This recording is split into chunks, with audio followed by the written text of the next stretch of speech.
Ever read a book that feels like two worlds colliding?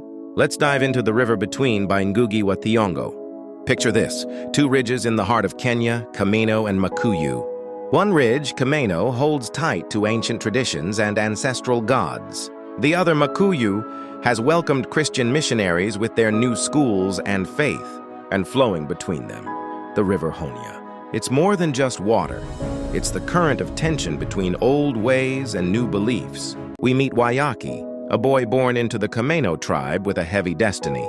His father, the wise elder Chege, believes Wayaki is the prophesied savior. But here's the twist. To save his people from the colonizers, Chege sends his own son to the missionaries' school. He must learn the white man's knowledge to fight back. A young man with a powerful vision. He's wise, respectful, and excels at the mission school, driven by a single goal, to use education to heal his divided people. But the more he learns, the more he sees the painful split. The very community he wants to unite is torn between their ancestral ways and the new faith. Wayaki finds himself becoming a bridge, stretched between two worlds, struggling to hold them together. Amidst all this conflict, a love story began to unfold. Wayaki, the hope of his people, found his heart captured by Nyambura, the beautiful and gentle daughter of none other than Joshua, the unyielding Christian leader of Makuyu. Their love was a bridge between two worlds, but it was strictly forbidden.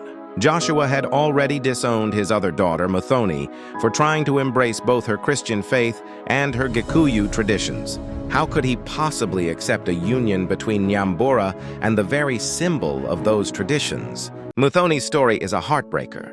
Torn between her faith and her Gikuyu heritage, she chooses the traditional initiation ritual. But her brave attempt to unite both worlds ends in tragedy. Her death isn't just a personal loss. It's a powerful symbol of how deep the divisions between the two ridges have become, a wound that cuts right through the heart of the community. Amidst this sorrow, Wayaki's love for Muthoni's sister Nyambura begins to blossom. Their relationship becomes a quiet act of rebellion, a fragile hope that love might just be able to heal the rifts that tradition and religion have torn open. Wayaki became a respected teacher, building schools and preaching unity. He believed education could bridge the gap between his people's traditions and the new ways of the Christians. But his efforts backfired. The more he tried to bring everyone together, the more isolated he became. The elders saw him as a traitor, while the Christians condemned him for his love for Nyambura. His dream wasn't rebellion, but reconciliation. Yet the very people he fought for turned against him. He stood before them, not as an enemy, but as a man torn between his love for Nyambura, his faith in unity, and his duty to his people. His final act wasn't one of violence or hatred, it was a profound silence. As he looked into Nyambura's eyes, their shared love became a testament, speaking louder than any sermon. Their fate is left to us, a powerful reminder. When we choose sides over peace, everyone loses. Ngũgĩ wa Thiong'o's masterpiece, The River Between, shows us just that. It's a powerful story about how division can tear apart what love and understanding could build. The book teaches us that true leadership isn't about holding power, but about building bridges between people.